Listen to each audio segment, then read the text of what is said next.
Okay, so hello everyone. This is going to be my second video in my sort of pad portfolio section, shall we say. So this video itself, number 2, is going to be all about CPDs in reality. I plan for this not to be a particularly long video because again there is reference material you can go back to if you want a bit more depth. But it's worthwhile at this stage me just sort of highlighting the key points about CPD because it might just be that you're not quite sure where to start with it. So the important thing is actually what is CPD. So for this session, I'm going to talk to you a little bit about, number one, what CPD is. We're going to then have a look through, I'm going to show you the paperwork and how you should be filling that in. So a little bit of a discussion and show through the templates. And then I've got a couple of slides that I'm just going to highlight some of the key factors around particularly CPDs in your first year. Okay. So first things first, what is a CPD and what are your requirements? Why are you doing it? It's really important that you get to grips with the process and why it's so important within pharmacy and a lot of healthcare professions and other professions. Actually, lots of professions do CPD. So CPD is continuing professional development. So it's all about continuing your learning or your progression, your development as a learner, a worker, post your education in reality. And obviously you can do these while you're being educated as well because it's all about developing extra skills, more skills, or developing even working upon those skills that you do have or that you are learning. So if you want to look at kind of a definition, I suppose, it's a process of tracking and documenting those skills that you're learning, your knowledge, your experiences, and bringing them all together. So it's very much a roadmap of a lot of the skills that you've learned, a lot of the knowledge that you've gained, and all those kind of points mixed together. Now, importantly, in terms of what you need to know and how we kind of implement them within the portfolio, obviously you do CPDs if you stay within pharmacy for the rest of your careers. But for the pad portfolio itself, we try and get you some experience in writing these. The more proficient you become at writing these at this stage, you'll find them a breeze when you go off into practice in reality. So it is important to think about the long-term goals here. Now, for you in the first year, obviously we have slightly different requirements as you move through the first 3 years in regards to the portfolio. So in the first year, we expect you to complete 6 CPDs in total. Okay. Now, our requirement is that all of these are unplanned. So there are 2 types of CPDs, and I'll talk about both unplanned and planned CPDs. But in first year, we just want you to solely focus on really unplanned CPDs. So if we come to the slides a little bit later in this video, I'll talk you through what an unplanned CPD is and how that differs from a planned CPD. So you'll learn a lot more about planned CPDs next year, and you'll get some experience and practice writing those in a workshop and lecture environment. So key thing for you to know is there are 2 types of CPD, planned and unplanned. We'll be focusing on the unplanned CPDs as that's your requirement for first year. And for you guys, it is hopefully by the beginning of second year, you should have 6 of these complete. The likelihood is you've completed some of these already. But if you haven't or you're still struggling for ideas, this is a good place now to sort of think, brainstorm, actually start that kind of CPD process. Okay, so next we're going to move on to a bit of a screencast again, and this is going to take you through the template itself and how to fill in those documents. Okay, so we're going to start the process by taking you to Blackboard. Unsurprisingly, again, Blackboard's the area where you're going to have all your documents kept together and all the information that you kind of require. So apologies if you get a little bit bored of me showing you Blackboard, but it is useful for those of you who might struggle to find things. Obviously, we're going to the student development portfolio, and this time we're obviously looking for a CPD template or document. So you've come to a point where you want to fill in a CPD, and you need to know how to find the document or which document to use in this case. So you'll need to go to Document Templates, Part 1 Forms and Templates 2019-2020. So these are specific templates that we've made for your particular year group. And then within this, you need to just pick the form that relates to the piece of work that you're doing. So in this case, we're dealing with CPDs. Now you actually can't see this planned CPD because I've actually hidden it from you because I wanted you to focus on unplanned CPDs. So you will just need to click on the unplanned CPD and it will download it for you. You can open that in Word. So I have it open for us here. Now we've put a fair bit of time in actually developing some instructions, so they're almost self-explanatory in terms of how you use them. So this document, so you can count this document as sort of one individual document, should only contain one unplanned CPD record. So when I say you have to have 6 CPDs for the year, you'll have 6 versions of this document, all with separate plans written in them. Now there's a small description of what an unplanned CPD is. I'm not going to go over that just yet because I'm going to do that in the next slides that we have. But it gives you a quick sort of intro to what an unplanned CPD is if you're not sure. In terms of how long they need to be, it's always a bit of difficult to explain to a student exactly how long it needs to be because there is no definitive rule. I've given up an approximate of between 500 to 800 words. That's anywhere between half a page and a page in reality. The reason why it's always difficult is it really does depend on the topic that you've picked. So some of you might have picked a topic where it was quite a long process with lots of details that you wanted to include, which is absolutely fine. Some of you may have been quite a defined point that you wanted to learn or a defined event that happened. And again, I'm not going to get you to write reams and reams when it's not required. So please just make sure you match the appropriate length. So it gives the detail enough detail to show off what you did, but that you're not just filling in endless documents for the sake of it. Okay, so try and make it concise and to the point and keeping whatever details you think is most relevant. So you see here that we've got listed as question 1. So basically 2 questions that we want you to answer for an unplanned CPD. So the first part is to describe basically what happened or what you did. So in part 1, we just want you to describe the unplanned event or activity that enabled you to learn something new or to refresh your knowledge or skills. So this is basically you explaining or describing what the CPD was. Give me as much detail as you think is relevant in terms of what it was you did and why it's important to you. I've said here to be as specific as possible, so please do list the actual things that you did. So if you looked at a specific reference source, tell me what reference source it was. If it relates to a particular lecture or workshop, tell me what the lecture or workshop is. Don't just say, I attended a workshop. Just so that it shows that little bit of extra effort. And if you're reviewing it, it gives you that extra little bit of detail that is actually really important when you're reviewing your work. So it tells you roughly what it wants you to describe. So it's looking at the specific skills or knowledge, attitudes or behaviours that you've gained as a result of learning this. So it's really looking at what it was you've done and then how is that skills or knowledge important to you. The second part can sometimes be a little bit more trickier. So we write it here as give an example of how this learning benefited the people using your service. Now there'll be occasions when you haven't actually got a chance to use the knowledge that you've learned. So say you've learned some counselling skills about a particular product and you've gone away and you've said, as an unplanned, I've spoken to a colleague or I've spoken to one of the academics and they've explained to me how to counsel a patient, how to use this particular product. Now it might be in your career, depending on what experience you have or if you're getting work experience outside, that you may not have actually had a chance to apply your knowledge. You haven't had a patient come up to you and say, can you help me with this particular product? That's absolutely fine. But so what we want you to do is if you have not had a chance to apply that particular knowledge, is we want you to be able to describe why it's beneficial. So you're describing why it's important to you that you have this knowledge. And then we want to say how it's helped you or will help you in a kind of practice environment or in a real life environment. Now, don't always just think about these as being practice specific. This can be helping you as a student. So they could be study skills that you've learned that will help you in your current predicament or your current position as an MPharm student. It could be things outside of pharmacy, so other work that you do, whether that's how to deal with people, communication skills, organisation, all those other things. You can think about how important they are in making you sort of a well-rounded individual. So this is all about you explaining about why the learning is of benefit to you. And if you can give some examples of how you would apply this knowledge, that is absolutely great. If you've done it or you've been able to show that you've been able to use it, fantastic, and include that particular example. But if you haven't, just give some thought about how you would apply this to a real life scenario.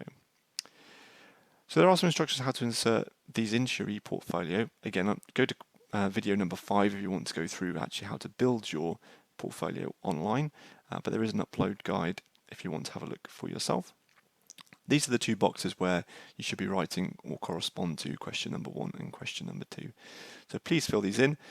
These boxes are obviously not the size I'm expecting you to necessarily write, otherwise there wouldn't be a lot of space. These boxes expand to as big as you need them in reality. So as long as you're filling in the right amount of detail that you think is relevant for this particular instance, and that's absolutely fine. But these boxes expand as you type in, so they can be long as or short as you require.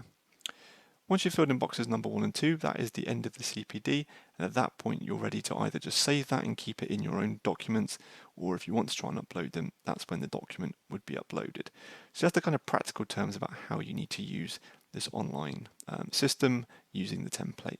Okay, so the next section we're going to look at is actually a little bit more of a description of unplanned CPDs, and we're going over a little bit of a PowerPoint just to explain some of the key factors around CPDs. So some useful information for you on this slide. So just to say that if you want all your sort of slightly more in-depth details regarding CPD, please visit your PM1C lecture. So I've given the title there. I'm going to link it in just below this video as well. So this was delivered by SOSN in the first term, and she goes through the elements of CPDs and revalidation. So please have a look at that lecture if you want to go into a little bit more depth about CPDs. This is obviously very much a little bit of an overview, but hopefully it's enough to get you going a little bit with the portfolio if that's useful to you. The kind of key things that I kind of picked out, so I had a look through the lectures recently.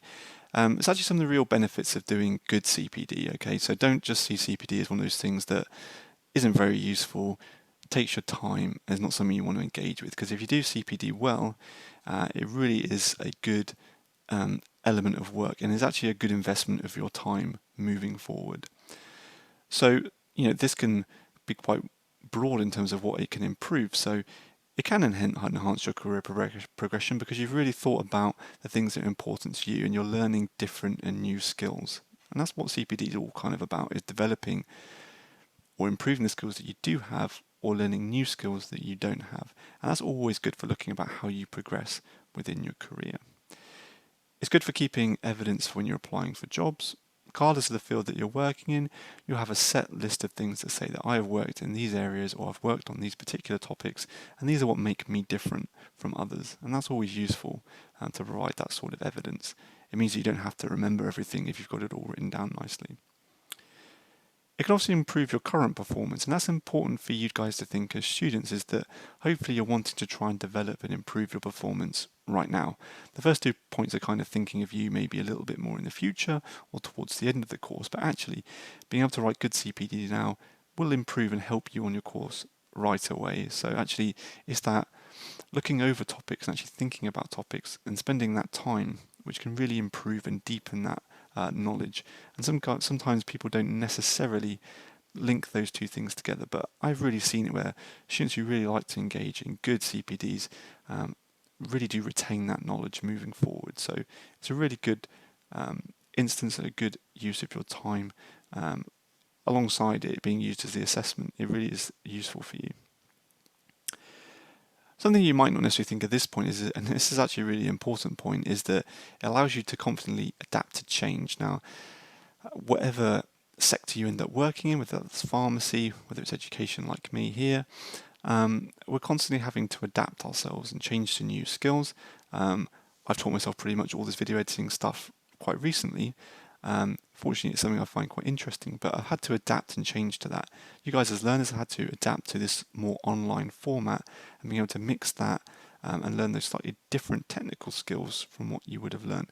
And it makes you quite resilient looking at CPD in terms of those changes, because you're always thinking about those next things that you need to learn, those next things that you need to develop. So it really is useful of that moving forward. So looking at what an unplanned CPD is. So an unplanned CPD is all about, we'll come down to these bottom points probably first, is it's all about the moment, okay? This is where you've learned something that you hadn't gone away and specifically expected to learn. You find yourself in a particular position, and then within that position, you have then learned something useful.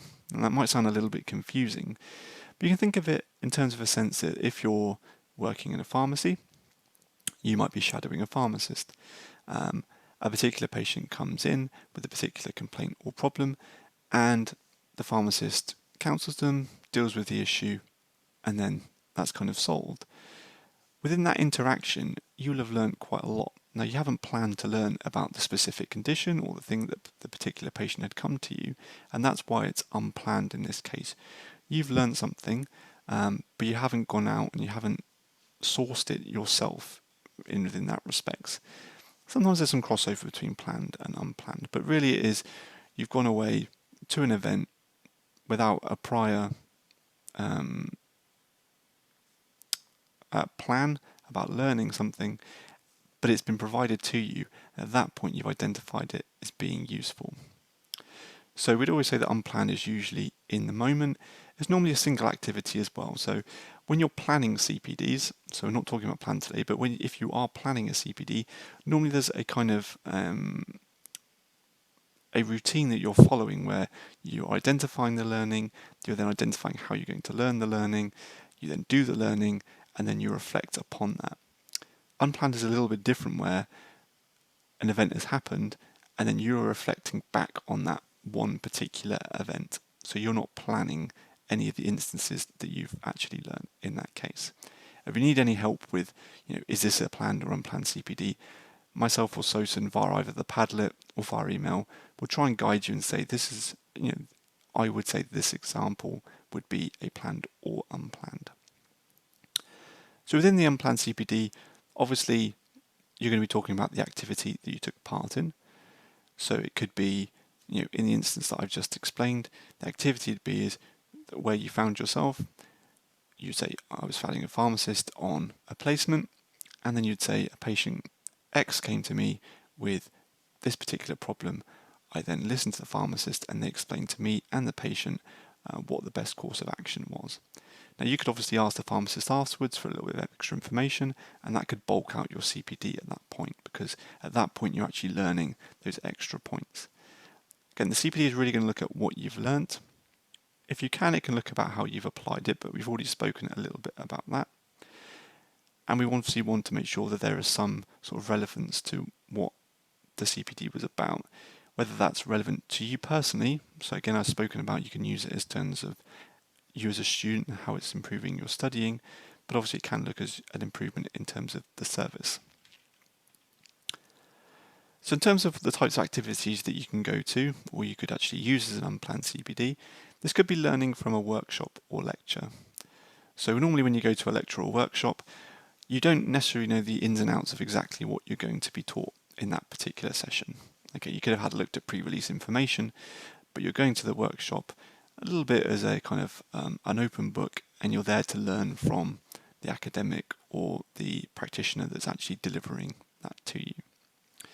So workshops and lectures are ones you can pick. So you could have had a particular workshop on any topic in reality, and you could say that you want to write an unplanned CPD based on that workshop. You describe what the workshop was, and then you're describing why it's important to you as a pharmacy student moving forward. There could be a range of different training that you could have been on at this point. So I know NICE training probably would have happened, Dementia Friends, things that you could have done within the Red Award, so all kind of volunteering things. There might be other events like that where you might want to write about them and sort of try and show what you've learned. You can also look at reading articles or reference sources. So this could be where you've been directed to read a particular article on a condition. Say dementia, we've got Dementia Friends written there. So within that you would describe a little bit about what the article was about, how you find it, actually describe or actually write down what the specific article it was. People always forget to give me the specific reference, so it's important that you include that. And you're describing how that reading or how that article is going to help you moving forward, either in your studies or in potential practice. Now, obviously, within the workplace or within placements, there's lots of opportunities to gain these kind of unplanned scenarios. This can be observing a pharmacist that I've kind of already described. This could be dispensing a new product that you've never seen before. So a prescription comes to you. This could be in a PAM session as well. You know nothing about it. And then it's either described to you within the PAM session, or then you're reading the informational literature that goes along with it. It could be about record keeping. So next year with me, you'll look at things like controlled drugs. So you'll have a look at all the different records that you need to keep. So again, you may have had experiences in terms of having to keep records. Someone could explain to you how to do it and why they're important. There's obviously lots of customer service type things that could be brought up here as well. So this isn't necessarily always looking specifically at pharmacy work experience. This could be work experience as a whole. I don't always like to describe patients as being customers, but they are in in the kind of classical description of the term, your patients are your customers. So there could be all those other things in terms of how you handle difficult situations, how you deal with people, how you communicate, and all those types of skills that again you could involve or write an unplanned CPD within. So the types of things, again, if you're struggling for examples, again, there's lots of literature out there that talk about CPDs, so that might jog your memory a little bit. But again, come and ask us or come and talk to us about what you think might be suitable. So that's kind of it for the CPD plan. So hopefully that's just given you a little bit of a taster in terms of what I expect within the CPDs. Again, hopefully you've engaged with the lecture and workshop that you've had in the past so that it actually details a lot of that for you, but it's a good recap for you, hopefully. Next video that we'll be doing will be mainly on monographs, but obviously you can jump between what other videos do you think are most relevant to you. So I don't expect you to watch all of these, just watch the things that you think will help you the most. So that's it for this video. Hopefully it's been useful about CPDs, and until the next time, I'll see you in future videos. Okay, so that's bye from me. I'll catch you later.